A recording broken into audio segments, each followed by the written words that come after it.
বলবো? Good morning বলবো তো। গুড মর্নিং, মর্নিং বন্ধু। দেখো তো এটা কি কি সবজি? এটা সবজিটা কিন্তু হেভি টেস্ট হবে বন্ধু, মনে হচ্ছে। মনে হচ্ছে না টেস্ট হবে এটা। কয়েকটা রকমের রেসিপি করে করা যায়, কিন্তু আমি এটা আমার মতন করে করেছি।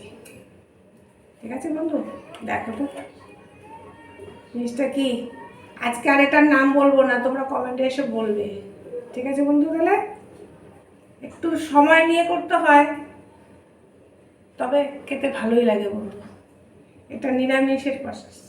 ঠিক আছে বন্ধু, আজ বললাম না কিন্তু, আজ শুধু দেখালাম বন্ধু। ঠিক আছে, মোটামুটি কমপ্লিট হয়ে এসছে। তোমার দাদাকে ব্রেকফাস্ট দিই, আর আমিও করবো, ব্রেকফাস্টের টাইম হয়েছে। ঠিক আছে বন্ধু, দুটো আইটেম হয়েছে আরও, আর একটা আইটেম করেছি, আর একটা আইটেম হবে, সেটা দেখাবো পরে। পরে আসছে। ঠিক আছে বন্ধু, রাখছি তাহলে।